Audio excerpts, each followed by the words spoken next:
Hi friends, welcome to Lawmit. I am Muskan Mandhyan, your legal guide. So guys, आज के इस video में हम डिस्कस करने वाले हैं concept of equality part 2। Part 1 video को मैंने पहले ही बना दिया है, उसका लिंक डिस्क्रिप्शन में भी मिल जाएगा, आई बटन में भी आपको मिल जाएगा। ठीक है, सो आई रिक्वेस्ट यू गाइज कि प्लीज मुझे ध्यान से सुनते रहिए, अगर जरूरी लगे तो नोट्स बनाते रहिए। Let's start.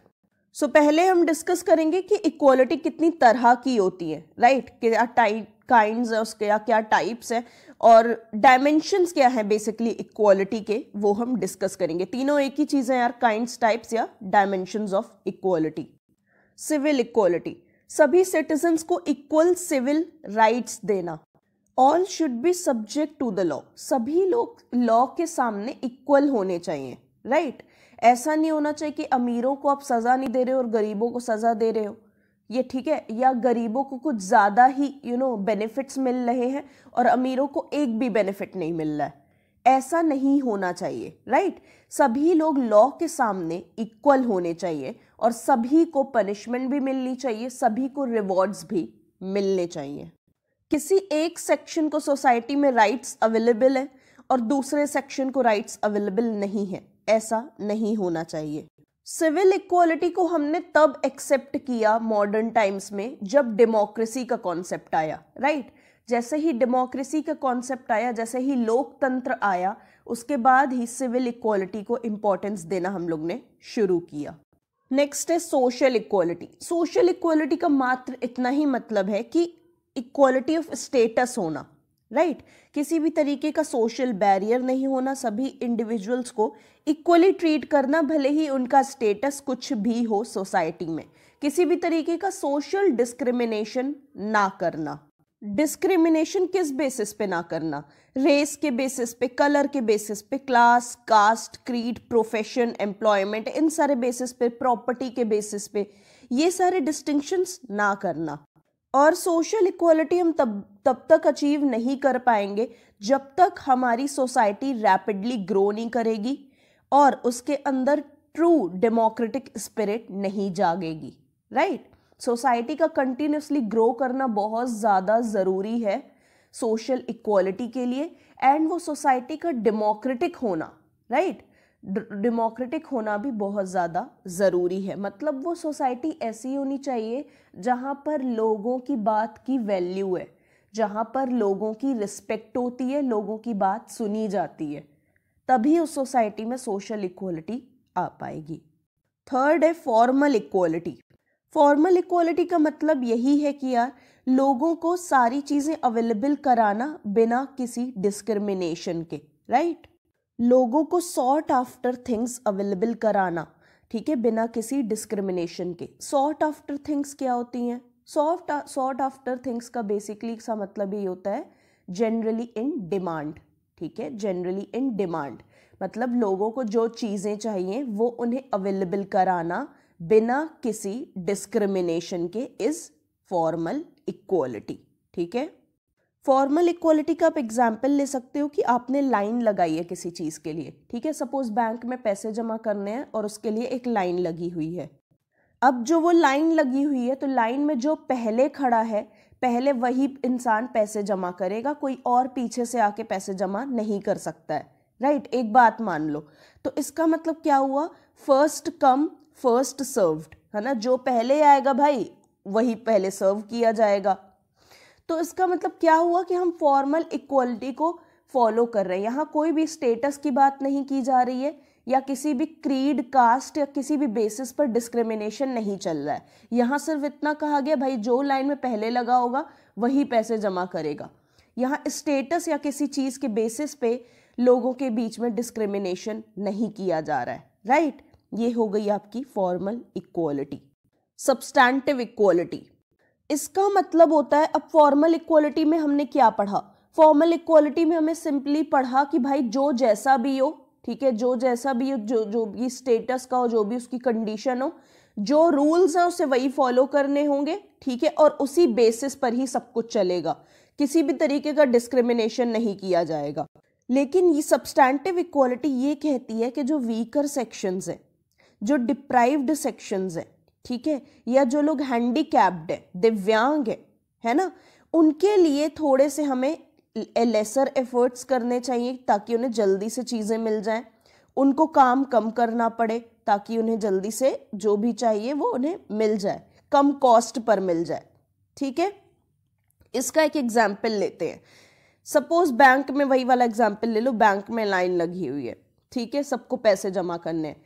लेकिन वहीं पर अगर कोई दिव्यांग व्यक्ति आता है तो फॉर्मल इक्वालिटी के हिसाब से उसे भी लाइन में लगना पड़ेगा, तभी उसका काम होगा, भले ही वो लाइन में सबसे पीछे लगा है ना, भले ही उसे इंतजार करना पड़ रहा है। लेकिन सब्सटैंटिव इक्वालिटी ये कहती है कि नहीं, अगर वो दिव्यांग है तो पहले उसे आगे करो ताकि वो जल्दी से अपना पैसा जमा करके जा सके जहां उसे जाना है ना। उसे कम एफर्ट्स करने पड़े, उसे ज्यादा एफर्ट्स ना करने पड़े, है ना। तो ये एग्जाम्पल हो गया आपका सब्सटैंटिव इक्वालिटी का। तो हम एक तरीके से फॉर्मल इक्वालिटी से ट्रांजिशन हुआ हमारा सब्सटैंटिव इक्वालिटी की तरफ। अभी हम फॉर्मल इक्वालिटी की बात कर रहे थे जो रिजिड होती है एक तरीके से, है ना, फॉर्मल इक्वालिटी रिजिड होती है। अब हमने उसमें से ट्रांजिशन करके सब्सटैंटिव इक्वालिटी में आए, ट्रांसफर होकर सब्सटैंटिव इक्वालिटी में आए जो कि फ्लेक्सिबल होती है। किन के लिए फ्लेक्सिबल होती है? जो लोग फिजिकली चैलेंज्ड है, जो लोग वीक हैं, है ना, जिनको हेल्प चाहिए बेसिकली, उनके लिए ये फ्लेक्सिबल होती है। Political equality basically formal equality के परव्यू में ही आती है, उसी के एरेना में ही आती है। इसका मतलब होता है सभी लोग यार, सभी citizens enjoy right to vote, right to be elected, right to hold public office, to appreciate और criticise the acts of government. ठीक है, गवर्नमेंट के एक्ट्स को क्रिटिसाइज भी कर सकते हैं और उनकी तारीफ भी कर सकते हैं। ठीक है, और ये किसी भी डिस्क्रिमिनेशन इन बेसिस पे नहीं होना चाहिए, राइट। कास्ट, क्रीड, रिलीजन, इन बेसिस पे डिस्क्रिमिनेशन बिल्कुल भी नहीं होना चाहिए। सभी सिटीजन्स के पास राइट रहना चाहिए वोट करने का, इलेक्ट होने का, पब्लिक ऑफिस में होल्ड करने का, है ना, गवर्नमेंट की तारीफ करने का, उसकी बुराई करने का, सभी के पास हक होना चाहिए और किसी भी तरीके का डिस्क्रिमिनेशन नहीं होना चाहिए लोगों के बीच में। और ये जो पॉलिटिकल इक्वालिटी का डॉक्ट्रीन है, ठीक है, ये डिराइव किया गया है एक जनरल बिलीफ से। इंसान एक रैशनल बीइंग है, राइट, वो रीजन के बेसिस पे सोच सकता है, वो बुद्धि अपनी लगा सकता है। Thus he is capable of political judgments, और इसी वजह से वो पॉलिटिकल जजमेंट्स भी बना सकता है। ठीक है, इसीलिए पॉलिटिकल इक्वालिटी एक जनरल बिलीफ से डिराइव की गई है दैट मैन जनरली थिंक कर सकता है, वो सोच सकता है, वो एक रैशनल बीइंग होता है, वो रीजन के बेसिस पर काम कर सकता है। दस इसी वजह से वो पॉलिटिकल जजमेंट्स भी बना सकता है, फॉर्म कर सकता है पॉलिटिकल जजमेंट्स। नेक्स्ट है लीगल इक्वालिटी। ठीक है, लीगल इक्वालिटी भी फॉर्मल इक्वालिटी के एरेना में ही आती है, उसी के परव्यू में ही फॉल करती है। लेकिन यहाँ पर एक कैच है। क्या कैच है समझो। Although there are provisions of legal aid for needy sections, which is a step in direction of substantive equality। तुम कहोगे कि मुस्कान, तुम ये कह रही हो कि लीगल इक्वालिटी फॉर्मल इक्वालिटी के एरेना में फॉल होती है, लेकिन लीगल एड जो और भी लीगल फैसिलिटीज रहती हैं वो वीक सेक्शंस के लिए अलग से दी हुई रहती है, राइट। वीक सेक्शंस के लिए काफ़ी सारी लीगल फैसिलिटीज रहती हैं, ठीक है, पुअर सेक्शंस के लिए काफ़ी सारी लीगल फैसिलिटीज़ रहती हैं। तो इस हिसाब से लीगल इक्वालिटी तो सब्सटैंटिव इक्वालिटी के एरेना में फॉल होनी चाहिए, फॉर्मल इक्वालिटी के एरेना में क्यों फॉल हो रही है, राइट, यही क्वेश्चन है। तो मैं कहूँगी ऐसा कोई वाटर टाइट कंपार्टमेंट नहीं है, ठीक है, ऐसा कोई स्ट्रिक्ट डिस्टिंक्शन नहीं है, ऐसा कोई स्ट्रिक्ट डिफरेंस नहीं है कि ये इक्वालिटी सब्सटैंटिव इक्वालिटी होगी, ये इक्वालिटी फॉर्मल इक्वालिटी होगी। नहीं, मैंने ये भी कहा था, मैंने अभी पढ़ाया था कि हम फॉर्मल इक्वालिटी से सब्सटैंटिव इक्वालिटी में ट्रांसफ़र होते हैं, एक ट्रांजिशन आता है, राइट। वही लाइन वाला एग्जाम्पल ले लो, क्यू वाला जो हम लोगों ने बैंक में लाइन लगवाई थी, वही वाला एग्जाम्पल ले लो। तो हमने एक तरीके से फॉर्मल इक्वालिटी से ट्रांसफ़र होके सब्सटैंटिव इक्वालिटी में गए। इसी तरीके से लीगल इक्वालिटी भी है जो हाँ फॉर्मल इक्वालिटी के एरेना में आती है। कैसे आती है? All are equal before law, right, सभी लोग लॉ के अधीन है, सभी लोग पहले तो लॉ के अधीन है और सभी लोग लॉ के समान हैं, है ना, लॉ के सामने सभी लोग इक्वल हैं और लॉ के सभी लोग अधीन हैं।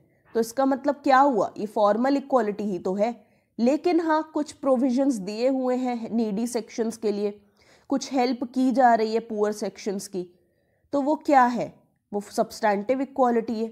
तो यहाँ पे दोनों ही इक्वालिटी एक तरीके से प्रेजेंट है, तो दोनों ही इक्वालिटी एक तरीके से हमें देखने को मिल जाती है, फॉर्मल इक्वालिटी भी और सब्सटैंटिव इक्वालिटी भी देखने को मिल जाती है। बस मेरा मतलब इतना सा है कहने का कि आप स्ट्रिक्टली डिफरेंस नहीं कर सकते, स्ट्रिक्टली डिफरेंशिएट नहीं कर सकते कि ये वाली इक्वालिटी फॉर्मल है और ये वाली इक्वालिटी सब्सटैंटिव है ना, दोनों ही प्रेजेंट हो सकती हैं, समझ गए।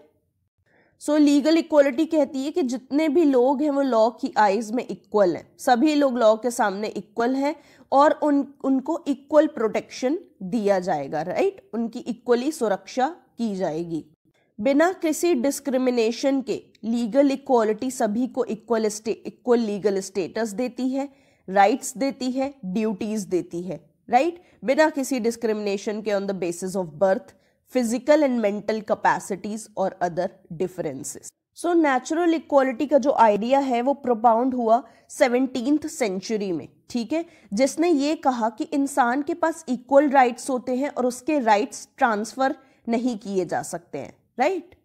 सो नेचुरल इक्वालिटी की डिमांड है कि एक फ्री सोसाइटी क्रिएट की जाए जहां पर इंसान द्वारा जो इनइक्वालिटीज बनाई गई हैं, ठीक है, जहां इंसान द्वारा जो इनइक्वालिटीज क्रिएट की गई हैं वो हटाई जाएं, है ना, वो खत्म की जाएं ताकि सोसाइटी पूरी तरीके से फ्री हो सके। आर्टिफिशियल इनइक्वालिटीज का मतलब यही होता है कि जो इंसान द्वारा बनाई गई इनइक्वालिटीज हैं वो खत्म की जाएं ताकि सोसाइटी फ्री हो सके, यही है आपकी नेचुरल इक्वालिटी। अब बात करेंगे इकोनॉमिक इक्वालिटी की। इकोनॉमिक इक्वालिटी कहती है कि सफिशिएंट फैसिलिटी लोगों को दो, उनकी जो बेसिक नीड्स हैं वो पूरी करो, ठीक है, ताकि वो लोग एटलीस्ट एक जी पाए, है ना, जीने के लिए जो भी चीज़ें ज़रूरी हैं वो उन्हें प्रोवाइड करो। अच्छा, एक बात जो इम्पॉर्टेंट है, सोशल इक्वालिटी और इकोनॉमिक इक्वालिटी बहुत ही क्लोजली लिंक्ड है। इवन काफ़ी बार ऐसे भी क्वेश्चन पूछा जा सकता है कि सोशो इकोनॉमिक इक्वालिटी क्या होती है, तो आपको सोशल और इकोनॉमिक इक्वालिटी दोनों ही बतानी पड़ेंगी, right, socio economic equality, because they both are closely linked, बहुत ज़्यादा क्लोजली लिंक्ड है। अब इकोनॉमिक इक्वालिटी ये नहीं कहती कि जितना भी मतलब गवर्नमेंट का पैसा है या देश का पैसा है वो उठा के डिस्ट्रीब्यूट कर दो इक्वली लोगों के बीच में, नहीं, वो ये चीज़ नहीं कहती है। इकोनॉमिक इक्वालिटी मात्र इतनी बात कह रही है कि एटलीस्ट सबको एक लेवल पर तो ले आओ, इतने लेवल पर तो ले आओ कि भयानक इनइक्वालिटीज जो हैं वेल्थ की वो ना दिखें, है ना। जैसे कि तुम देख रहे हो इंडिया में या तो कोई बिल्कुल ही गरीब है कि उसे यार मतलब खाने को नहीं मिल रहा है, वो कूड़े से ढूंढ कर खा रहा है, ठीक है, ये चीज़ हमको सबको पता है, ये चीज़ हमने देखी भी है काफ़ी बार कि कूड़े से ढूंढ कर लोग खाना खा रहे हैं। और कोई इतना ही अमीर है कि भाई उसके घर में रोज टन्स ऑफ खाना वेस्ट हो रहा है, टन्स ऑफ खाना, समझ रहे, इतना ज़्यादा खाना वेस्ट हो रहा है। तो इतनी भयानक ग्रॉस इनइक्वालिटीज ऑफ वेल्थ नहीं होनी चाहिए, इतनी डेंजरस इनइक्वालिटीज नहीं होनी चाहिए। एटलीस्ट एक लेवल पर होना चाहिए इंसान, गरीब है ठीक है कोई प्रॉब्लम नहीं है, लेकिन एक लेवल पर तो हो, एटलीस्ट वो खाना तो खा सके, जो उसकी बेसिक नीड्स हैं वो तो पूरी कर ले। उसी की बात, वही बात करता है इकोनॉमिक इक्वालिटी। इकोनॉमिक इक्वालिटी इतनी ही की चीज़ कह रहा है कि किसी को एक लेवल पर आप ले आइए, ठीक है, एटलीस्ट उसकी जो प्राइमरी नीड्स है, उसकी जो बेसिक नीड्स है सबसे, ठीक है, रोटी कपड़ा मकान, वही पूरी कर दो, काफ़ी है ना, एक लेवल पर ले आओ लोगों को। It stands for equality to the margin of sufficiency. इसका मतलब क्या हुआ, to the margin of sufficiency, वही बात है, जितना सफिशिएंट है उसके लिए बस उसे उतना दे दो, है ना। मेरे लिए क्या सफिशिएंट है, मेरे लिए सफिशिएंट है मुझे साफ पानी मिल जाए, थोड़ा सा खाना मिल जाए, यानी मेरे ऊपर छत हो, है ना, कपड़े हो, ये चीज़ क्या है, एक सफिशिएंट है, ये नीड है मेरी बस, और ये सबसे प्राइमरी नीड्स हैं, ठीक है। तो वो कह रही है इतना ही पूरा कर दिया जाए, ठीक है, but it does not demand the equal distribution of wealth, it stands for equality to the margin of sufficiency, right. वो इतना ही कह रही है कि भैया जो वेल्थ है पूरे इंडिया की, सपोज इंडिया का एक एग्जाम्पल ले लेते हैं, तो जो इंडिया की पूरी वेल्थ है वो मत डिस्ट्रीब्यूट करो लोगों के बीच जा जाके, उससे कुछ नहीं होगा।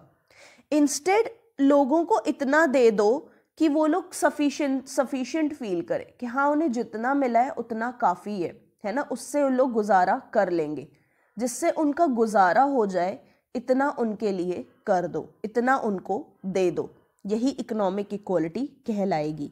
सो इकोनॉमिक इक्वालिटी कैसे अचीव कर सकते हैं? एडिक्वेट स्कोप फॉर एम्प्लॉयमेंट होना चाहिए, है ना, एम्प्लॉयमेंट मिलनी चाहिए, रीजनेबल वेजेस होने चाहिए। रीजनेबल वेजेस का मतलब क्या हुआ?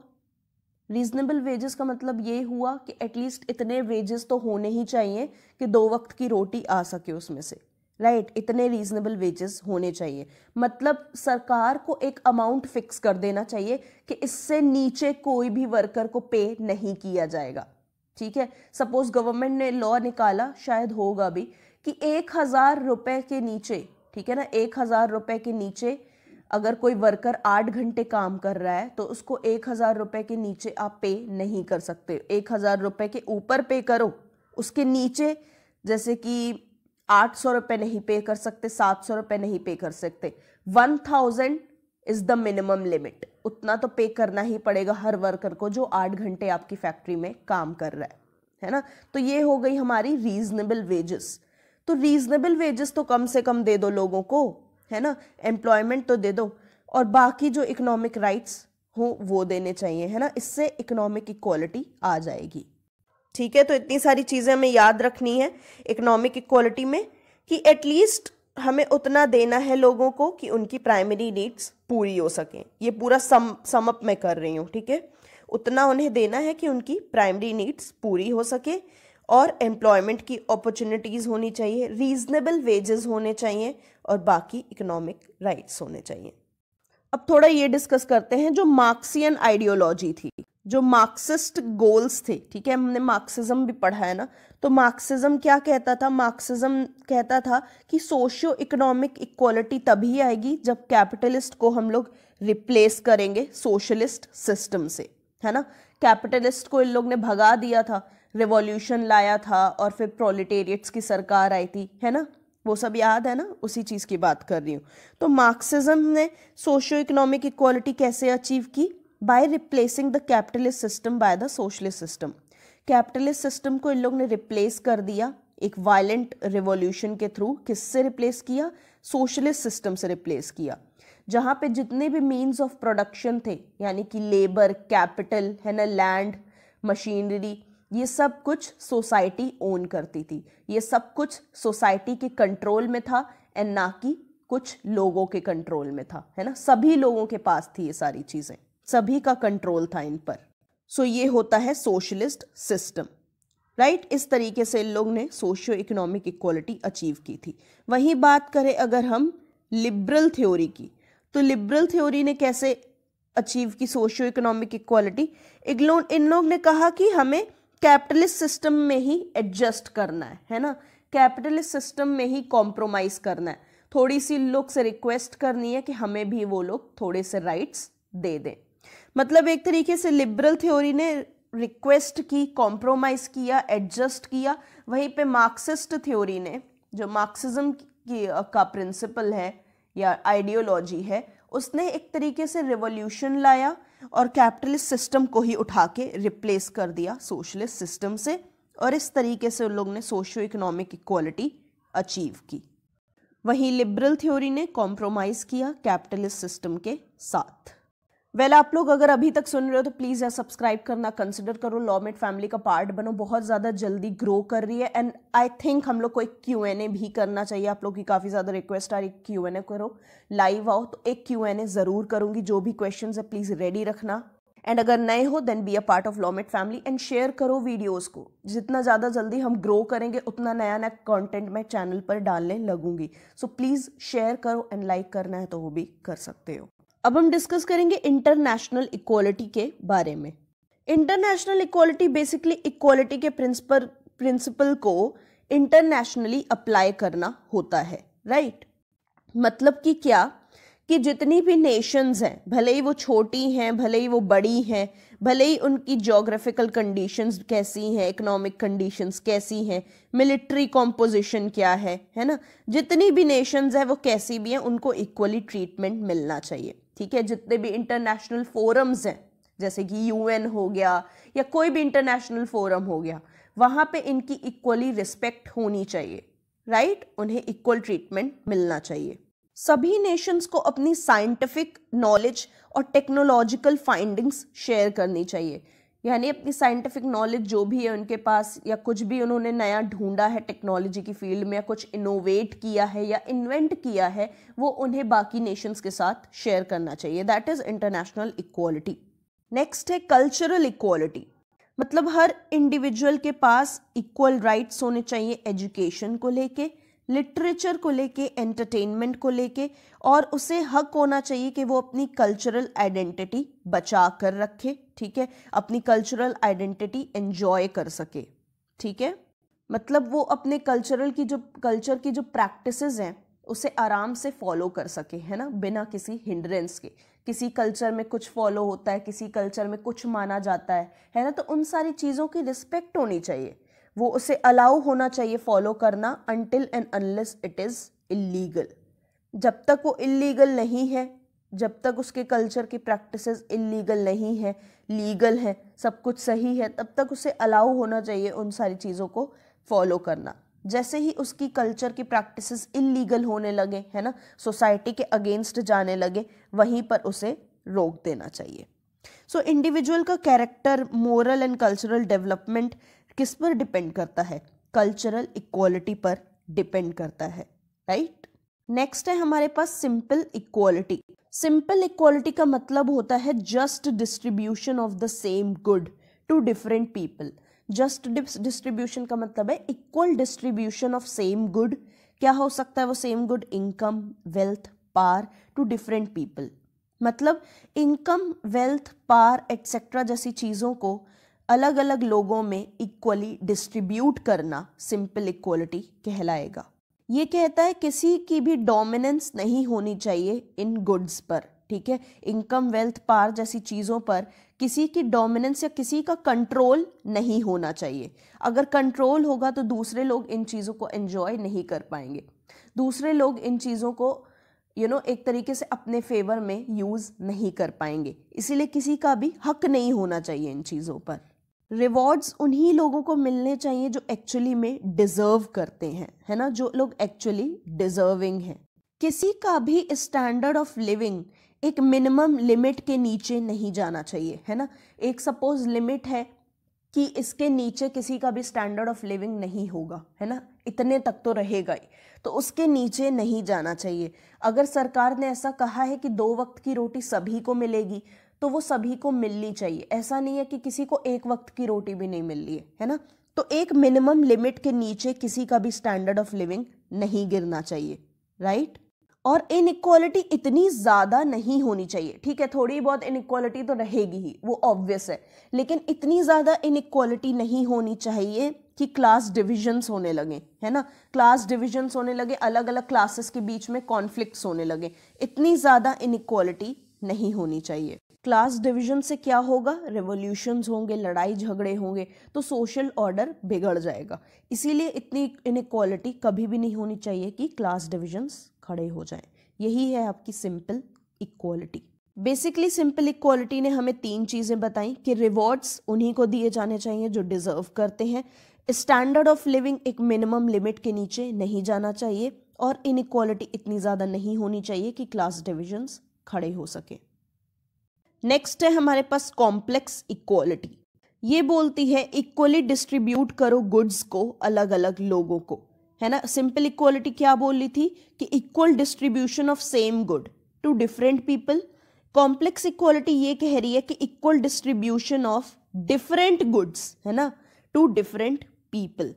Goods are distributed according to independent criteria. अब मैं आपको एक चार्ट दिखाऊंगी जिसके माध्यम से आपको ये सारी चीज़ें क्लियर हो जाएंगी, ठीक है। एक चार्ट देखते हैं अब हम लोग। ये चार्ट को ध्यान से देखो। देखो सिंपल इक्वालिटी में क्या लिखा हुआ है? Distribution of the same good, ठीक है, to different person according to, उसके नीचे वाला देखो, अकॉर्डिंग टू यूनिफॉर्म क्राइटेरियन, यानी वो क्राइटेरिया जो है डिस्ट्रीब्यूशन का जिसके बेसिस पर आप डिस्ट्रीब्यूट कर रहे हो, वो बेसिस सेम रहने वाला है, यूनिफॉर्म रहने वाला है, राइट। मतलब टैलेंट के बेसिस पर कर रहे हैं तो टैलेंट के बेसिस पर ही करेंगे सबका, चाहे वो कोई भी हो, टैलेंट के बेसिस पर ही फिर होगा, ठीक है। डिस्ट्रीब्यूशन एफर्ट के बेसिस पर कर रहे हैं तो सभी का एफर्ट के बेसिस पर ही होगा, नीड के बेसिस पर कर रहे हैं तो नीड के बेसिस पर ही सभी का डिस्ट्रीब्यूशन होगा, राइट है। सभी को उसी के बेसिस पर ही मिलेगा, कुछ भी चेंज नहीं किया जाएगा, यूनिफॉर्म रहेगा क्राइटेरिया डिस्ट्रीब्यूशन का। वही कॉम्प्लेक्स इक्वालिटी को देखो ध्यान से। कॉम्प्लेक्स इक्वालिटी कहती है कि distribution of goods and sort after things, यानी गुड्स का डिस्ट्रीब्यूशन और चीज़ें हैं डिमांड में उनका distribution. Example reputation, political office, means of self esteem, affection etcetera, ठीक है। ये सारी चीज़ों का डिस्ट्रीब्यूशन करना, ठीक है। ये सारी चीज़ें हम लोग डिमांड करते हैं ना कि हमें भी रेप्यूटेशन मिले, हम भी पब्लिक ऑफिस होल्ड करें, ठीक है, हम भी गवर्नमेंट का पार्ट बने, यही सारी चीज़ें तो हम डिमांड करते हैं। तो इन सारी चीज़ों का डिस्ट्रीब्यूशन किस बेसिस पर डिस्ट्रीब्यूशन, अब इसका डिस्ट्रीब्यूशन एक इंडिपेंडेंट क्राइटेरिया के बेसिस पर होगा, राइट। सिंपल इक्वालिटी में हमने एक यूनिफॉर्म क्राइटेरिया फिक्स कर दिया, मतलब वहाँ पे जो डिस्ट्रीब्यूशन का बेसिस है वो फिक्स्ड है, यूनिफॉर्म है ना, सभी के लिए सेम है। लेकिन यहाँ पर क्या है, इंडिपेंडेंट क्राइटेरिया है डिस्ट्रीब्यूशन का, राइट, और बेस्ड ऑन रीजन, जो कि रीजन पर बेस्ड है। इंडिपेंडेंट क्राइटेरिया है जो रीजन पर बेस्ड है। Example, different social goods would be chosen for distribution in the spheres of family, ठीक है, market, professional world, politics, sports, art and scholarship etcetera. अलग अलग सोशल गुड्स को चूज किया जाएगा डिस्ट्रीब्यूशन के लिए। कहाँ पे डिस्ट्रीब्यूट होंगे ये, फैमिली में, मार्केट में, प्रोफेशनल वर्ल्ड में, पॉलिटिक्स में, स्पोर्ट्स में, आर्ट में, स्कॉलरशिप में एट्सेट्रा, ठीक है। तो यहाँ पे तुम्हें डिफरेंस नहीं देखने को मिल रहा है, वहाँ पे सब कुछ फिक्स्ड था। सिंपल इक्वालिटी में सब कुछ एक तरीके से यूनिफॉर्म था, चले ही आ रहा था, वैसे सभी के लिए सेम था। यहाँ पे क्या है, कॉम्प्लेक्स इक्वालिटी में देखो, इसका नाम भी देखो, कॉम्प्लेक्सिटी, एक तरीके से कॉम्प्लेक्सिटी नहीं तुम्हें देखने को मिल रही है। बस इतना ही याद रखो, सिंपल इक्वालिटी में सेम गुड को डिफरेंट लोगों को डिस्ट्रीब्यूट किया जाता है, लेकिन कॉम्प्लेक्स इक्वालिटी में डिफरेंट गुड्स को डिफरेंट लोगों को डिस्ट्रीब्यूट किया जाता है उनकी नीड के अकॉर्डिंग, ठीक है। जो भी क्राइटेरिया फिक्स कर लो, जिस भी क्राइटेरिया के बेसिस पर डिस्ट्रीब्यूट किया जाता हो, चाहे नीड के बेसिस पर किया जाता हो, चाहे इनकम के बेसिस पर किया जाता हो, चाहे किसी भी बेसिस पर किया जाता हो, राइट, वो उनकी हेडेक है। लेकिन सिंपल इक्वालिटी में जो क्राइटेरिया है वो यूनिफॉर्म है, वो फिक्स है, सभी को टैलेंट के बेसिस पर, एफर्ट के बेसिस पर, नीड एट्सेट्रा के बेसिस पर ही चीज़ें मिलेंगी। लेकिन कॉम्प्लेक्स इक्वालिटी में ऐसा नहीं है, क्राइटेरिया बदल सकता है, राइट, क्राइटेरिया को बदला जा सकता है रीजन के बेसिस पर। अगर ज़रूरत होगी तो हम क्राइटेरिया बदल देंगे। हम वेल्थ के बेसिस पर डिस्ट्रीब्यूट कर रहे थे, अगर किसी को कपड़े की ज़रूरत है तो हम नीड के बेसिस पर डिस्ट्रीब्यूट करेंगे, है कि नहीं। इसीलिए वो कॉम्प्लेक्स इक्वालिटी है और ये सिंपल इक्वालिटी है। समझ गए गाइज। ये चार्ट है फॉर्मल इक्वालिटी का और सब्सटैंटिव इक्वालिटी का, प्लीज़ इसे एक बार देख लेना, ठीक है, शायद आपको अच्छा लगे, शायद आपको ज़्यादा समझ में आए। देखो, फॉर्मल इक्वालिटी में लीगल इक्वालिटी भी आता है, ठीक है, recognition of equal legal personality of each citizen, यानी सभी सिटीजन्स इक्वल है लॉ के आगे, राइट, उनकी लीगल पर्सनालिटी इक्वल है। पॉलिटिकल इक्वालिटी भी फॉर्मल इक्वालिटी में आती है, कैसे, principle of one man one vote, यानी एक इंसान का एक वोट, तो वो प्रिंसिपल ऑफ इक्वालिटी है ना, या पॉलिटिकल इक्वालिटी कहलाता है। सब्सटैंटिव इक्वालिटी में सोशल इक्वालिटी आती है, removal of discrimination of social status, है ना, बेस्ड ऑन बर्थ, बर्थ के बेसिस पर कभी कभी डिस्क्रिमिनेट किया जाता है ना, तो उसको रिमूव करना सब्सटैंटिव इक्वालिटी का पार्ट होगा, यानी सोशल इक्वालिटी। फिर अब आती है economic equality, reduction of gross inequalities of income and wealth, यानी जो बहुत ज़्यादा इनइक्वालिटी नहीं हो जाती है इनकम और वेल्थ में, जो मैंने आपको एग्जाम्पल दिया था कि अमीर के इतना ज़्यादा खाना बच रहा है तो गरीब को खाना ही नहीं मिल रहा है, तो वो बहुत भयानक इनइक्वालिटी है इनकम और वेल्थ की।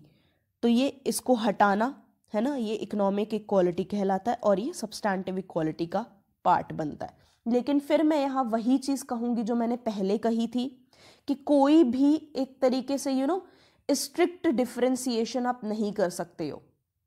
स्ट्रिक्टली आप ये कभी भी नहीं बोल सकते हो कि लीगल इक्वालिटी फॉर्मल इक्वालिटी में ही रहेगी और सोशल इक्वालिटी सब्सटैंटिव इक्वालिटी में ही रहेगी। नहीं, ऐसा नहीं हो सकता है, राइट। स्ट्रिक्ट कभी डिफरेंशिएशन कहीं भी नहीं देखने को मिलेगा आपको। आगे बढ़ते हैं गाइज और अब डिस्कस करते हैं इक्वालिटी ऑफ अपॉर्चुनिटी। कोई भी डाउट है, कोई भी प्रॉब्लम है, कमेंट सेक्शन में डाल देना। इंस्टाग्राम की आईडी जो है मेरी लॉ पीप्स की, वो उसका लिंक डिस्क्रिप्शन में दिया है, वहां पे आके भी अपना क्वेश्चन आप पूछ सकते हो, आपका डाउट जरूर से सॉल्व होगा। सो इक्वालिटी ऑफ अपॉर्चुनिटी एक इंपॉर्टेंट प्रिंसिपल है इगलिटेरियनिज्म का। इगलिटेरियंस क्या कहते हैं? वो कहते हैं ह्यूमन बीइंग्स के पास equal social and political rights होते हैं। ये कहती है, इगलिटेरियंस कहते हैं कि it regards equality as the basic principle of public policy. ठीक है, इक्वालिटी एक तरीके से सबसे बेसिक प्रिंसिपल है पब्लिक पॉलिसी का। जो भी पब्लिक के लिए पॉलिसीज बना रहे हैं या कुछ भी उनके लिए कर रहे हैं, उसका बेसिक प्रिंसिपल जो है वो इक्वालिटी होती है। It implies that no rational grounds have to be stated while conceding. Conceding का मतलब क्या होता है? ग्रांटिंग। ठीक है, ग्रांटिंग मान लो। While granting equal opportunities, equal rights and equal benefits to different individuals. मतलब आपको कोई भी रीजन देने की जरूरत नहीं है जब आप सभी लोगों को इक्वल अपॉर्चुनिटीज दे रहे हो, इक्वल राइट्स दे रहे हो या इक्वल बेनिफिट्स दे रहे हो। इसके लिए आपको कोई रीजन देने की जरूरत नहीं है कि इस वजह से मैं सबको इक्वल राइट्स बांट रहा हूं, इस वजह से मैं ये कर रहा हूं। उसकी वजह बताने की जरूरत नहीं है। हाँ, लेकिन आपको कब जस्टिफिकेशन देना होगा, आपको कब वजह बतानी होगी? जब आप इन लोगों के बीच में इनइक्वालिटी का क्वेश्चन लाते हो। ठीक है, जब भी आप इनइक्वालिटी करते हो इन लोगों के बीच, यानी जब आप किसी को ज्यादा इक्वल अपॉर्चुनिटी, जब आप किसी को ज्यादा अपॉर्चुनिटीज दे रहे हो, जब आप किसी को ज्यादा राइट्स दे रहे हो, जब आप किसी को ज्यादा बेनिफिट्स दे रहे हो, तो आपको वजह बतानी पड़ेगी कि आप ऐसा क्यों कर रहे हो। जब आप सभी को इक्वली सब कुछ दे रहे हो तब वजह बताने की तो कोई जरूरत ही नहीं है। लेकिन जब आप एक तरीके से इनइक्वल बिहेवियर कर रहे हो, ठीक है, इनइक्वल बिहेव कर रहे हो सबके साथ, जब आप किसी को ज्यादा दे रहे हो किसी को कम, तो आपको वजह बताने की जरूरत है ना, तब आपको रीजन देने की जरूरत है। यही कह रहा है ये पूरा। अब हमें एक तरीके से डिफरेंशिएट करने की जरूरत है किसके बीच में? इक्वालिटी ऑफ आउटकम के बीच में एंड इक्वालिटी ऑफ अपॉर्चुनिटी के बीच में। सो जो इक्वालिटी ऑफ आउटकम है वो किसका गोल है? वो गोल है हार्ड कोर इगलिटेरियंस का। ठीक है, हार्ड कोर इक्वालिटेरियंस का गोल है इक्वालिटी ऑफ आउटकम। इसका मतलब समझते हैं क्या है। इक्वालिटी ऑफ आउटकम का मतलब समझते हैं। इक्वालिटी ऑफ आउटकम का मतलब होता है इक्वली डिस्ट्रीब्यूट करना रिवॉर्ड्स को। कैसे रिवॉर्ड्स को? सच एज इनकम, वेल्थ या बाकी सोशल गुड्स को, है ना। इनकम, वेल्थ और बाकी सोशल गुड्स को इक्वली डिस्ट्रीब्यूट करना, right. Since men differ not only in their social and family backgrounds but also in their talents and efforts। लेकिन जो लोग हैं यार, उनका फैमिली बैकग्राउंड भी डिफरेंट रहता है, उनका सोशल बैकग्राउंड भी डिफरेंट रहता है, उनके टैलेंट्स भी डिफरेंट रहते हैं और उनके एफर्ट्स भी डिफरेंट रहते हैं। किसी के पास ज़्यादा टैलेंट है, किसी के पास कम, कोई ज़्यादा मेहनत करता है, कोई कम, राइट। तो अगर हम इक्वल डिस्ट्रीब्यूशन कर रहे हैं रिवॉर्ड्स का, ठीक है, इन डिफरेंसेस को छोड़ देते हैं, हम कहते हैं हटाओ सभी लोग इक्वल है। ठीक है, जिसके पास कम भी है टैलेंट उसको भी उतना ही मिल रहा है, जिसके पास ज्यादा है टैलेंट उसको भी उतना ही मिल रहा है, जो कम मेहनत कर रहा है उसको भी उतना ही हम ज्यादा दे रहे हैं, जो ज्यादा मेहनत कर रहा है उसको भी उतना ही दे रहे हैं।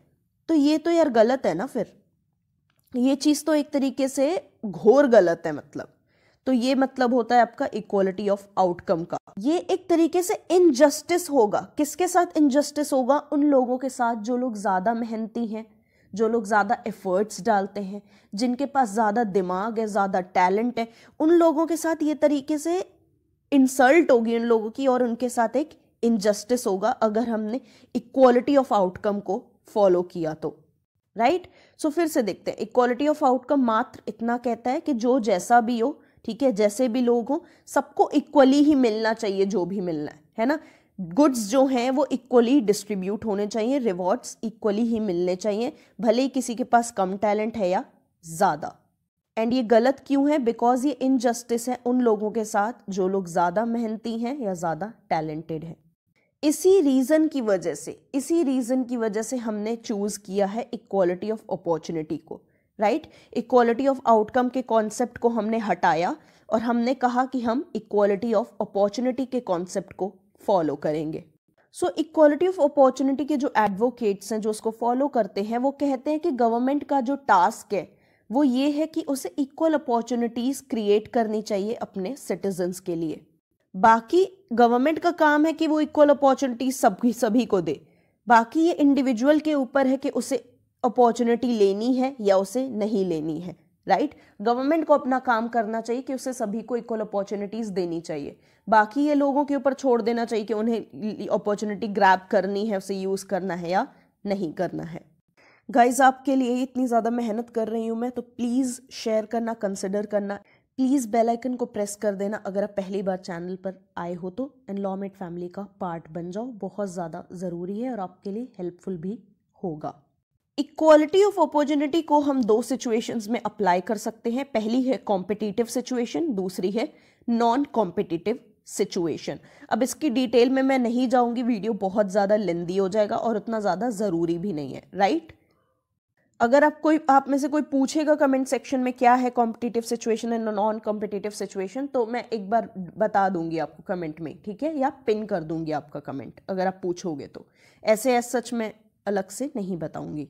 डिटेल में हर चीज़ की मत जाया करो, ठीक है? किसी भी चीज़ के डिटेल में एकदम अंदर घुस के जाने की ज़रूरत नहीं है। आपको कॉन्सेप्ट बेसिक सा जो है वो क्लियर होना बहुत ज़्यादा ज़रूरी है। सो इक्वालिटी ऑफ अपॉर्चुनिटी का काम क्या है? इक्वालिटी ऑफ अपॉर्चुनिटी का काम है इनइक्वालिटीज के इम्पैक्ट को कम करना, राइट? इनइक्वालिटीज ने जो social, cultural and economic life को अफेक्ट किया है लोगों की, उस अफेक्ट को कम करती है इक्वालिटी ऑफ अपॉर्चुनिटी। एंड कहती है कि उन्हें अलग अलग रिवॉर्ड्स दिए जाएंगे उनके टैलेंट्स के हिसाब से, उनकी एफर्ट्स के हिसाब से, उनकी स्किल्स के हिसाब से। मतलब अगर जिसने ज़्यादा मेहनत की है तो हम उसे ज़्यादा रिवॉर्ड्स देंगे, ठीक है? ज़्यादा इनाम देंगे। जिसने कम की है उसे कम देंगे।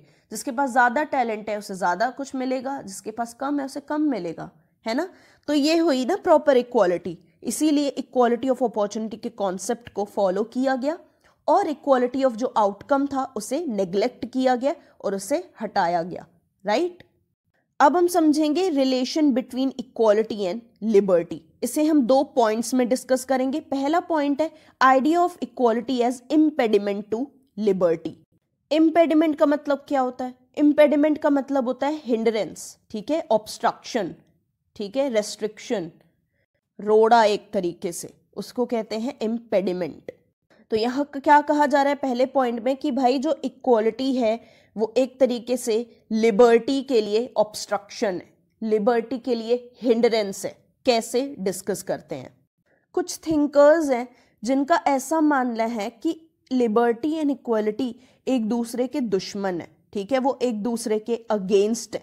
ये दोनों कॉन्सेप्ट्स कभी भी साथ में नहीं हो सकते हैं, एंटीथेटिकल हैं एक दूसरे के, राइट? उनका मानना है कि लिबर्टी जहां होगी वहां इक्वालिटी नहीं होगी, जहां इक्वालिटी होगी वहां लिबर्टी नहीं होगी। ये दोनों साथ में एग्जिस्ट नहीं कर सकते हैं।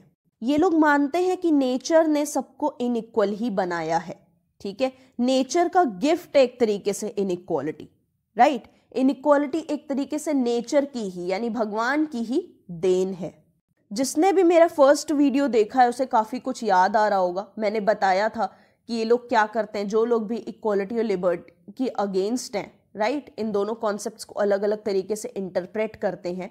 तो वहाँ पे मैंने एक तरीके से एग्जाम्पल दिया था कि कुछ लोगों का मानना है कि भगवान ने ही हमें इनइक्वल बना के भेजा है, इक्वल बना के नहीं भेजा है, राइट? ये चीज़ मैंने उस वीडियो में बताई थी अच्छे से। तो इसीलिए नहीं देखा है तो एक बार देख लेना यार आप लोग। सो इस वजह से थिंकर्स जो हैं इस व्यू पॉइंट के, वो मानते हैं कि नेचर ने हमें इनइक्वल बना के भेजा है, किसी को भी इक्वल बना के नहीं भेजा है। सो ये लोग मानते हैं कि अगर सभी लोगों को हम लोग इक्वल स्टेटस देंगे, सभी लोगों को अगर हम इक्वल अपॉर्चुनिटीज़ देंगे, तो ये इनजस्टिस होगा उन लोगों के साथ। किन लोगों के साथ इनजस्टिस होगा? जो लोग ज़्यादा टैलेंटेड हैं, जो लोग ज़्यादा मेहनती हैं। ये लोग मानते हैं कि सभी को इक्वल अपॉर्चुनिटीज या सभी को इक्वल क्या कहते हैं चीजें नहीं मिलनी चाहिए। इंस्टेड उनकी क्वालिफिकेशन के हिसाब से, उनकी कॉम्पिटेंस के हिसाब से, उनके टैलेंट के हिसाब से ही चीजें उन्हें मिलनी चाहिए। जो ज्यादा मेहनती है उसे ज्यादा मिलना चाहिए, जो कम मेहनती है उसे कम मिलना चाहिए। इसीलिए ये लोग कह रहा है कि जहां इक्वालिटी होगी वहां लिबर्टी एग्जिस्ट नहीं कर सकती है एंड वाइस वर्सा। अब आगे बढ़ते हैं नेक्स्ट पॉइंट की तरफ, राइट। सेकेंड पॉइंट जो हमारा है, जो सेकेंड व्यू पॉइंट है, वो कह रहा है liberty and equality as complementary principles. ठीक है, यानी ये दोनों साथ में ही एग्जिस्ट करते हैं, एक दूसरे को सपोर्ट करते हैं ये कॉन्सेप्ट्स। कुछ स्कॉलर्स का मानना है कि liberty and equality are complementary to each other. ये दोनों एक दूसरे के सपोर्टर्स हैं, ठीक है, एक दूसरे को कॉम्प्लीमेंट करते हैं। अगर किसी इंडिविजुअल को हम लोग एक अनऑब्स्ट्रक्टेड फ्रीडम दे दें, ठीक है, उसकी फ्रीडम पर कोई भी रेस्ट्रिक्शन ना हो, उसकी लिबर्टी पर कोई भी रेस्ट्रिक्शन ना हो, तो वो एक तरीके से ऑटोक्रेटिक मैनर में बिहेव करने लगेगा। ठीक है, उसकी जैसी मर्जी वो वैसे ही चलेगा और दूसरों को भी डैमेज पहुंचाएगा, हार्म पहुंचाएगा। इसीलिए सोसाइटी को अगर चलाना है तो जो इंडिविजुअल की फ्रीडम है उस पर हमें कुछ ना कुछ रेस्ट्रिक्शंस लगाने होंगे, उसकी एक्टिविटीज पर रेस्ट्रिक्शंस लगाने होंगे। तो इस व्यू का मानना है कि नेचर ने हमें इनइक्वल बनाकर नहीं भेजा है, हमने खुद ही इनइक्वालिटीज बनाई हैं, राइट। इंसान द्वारा ही इनइक्वालिटीज बनाई गई हैं, नेचर ने किसी को भी इनइक्वल बनाकर नहीं भेजा है। इस व्यू का मानना है कि लिबर्टी का मतलब ये नहीं होता है कि किसी को भी पूरी फ्रीडम दे दो और उसकी जो मर्जी वो करे, नहीं। इस व्यू का मानना है कि लिबर्टी का मतलब ये होता है कि रीजनेबल रेस्ट्रेंट्स, ठीक है ना, रीजनेबल रेस्ट्रिक्शंस होने चाहिए इंडिविजुअल की एक्टिविटीज पर, और उस इंडिविजुअल का रिस्पॉन्सिबल होना बहुत ज़्यादा ज़रूरी है ताकि सभी लोगों का भला हो सके। सो फाइनली गाइज, अब हम कंक्लूड करेंगे कॉन्सेप्ट ऑफ इक्वालिटी को। सो ऐसा कहा जाता है मॉडर्न टाइम्स में कि इक्वालिटी तभी मीनिंगफुल होगी जब उसे जस्टिस के साथ हम लोग देखें, है ना। जहां पे जस्टिस है वहीं पर इक्वालिटी है, जहां पर इक्वालिटी है वहीं पर जस्टिस है। एक अच्छे सोशल ऑर्डर के लिए इक्वालिटी और लिबर्टी का साथ होना जरूरी है, बिकॉज यही नींव है एक तरीके से डेमोक्रेटिक सिस्टम की। इंसान की प्रोग्रेस जहां तक कंसर्न्ड है, जहां भी इंसान ने प्रोग्रेस की है वहां पे लिबर्टी और इक्वालिटी का कंट्रीब्यूशन सेम रहा है। एक डेमोक्रेटिक सिस्टम में, एक लोकतंत्र में इंडिविजुअल को इक्वालिटी, लिबर्टी दोनों की ही जरूरत पड़ती है। So thank you for watching this video friends, and we'll meet soon in the next video. Good luck.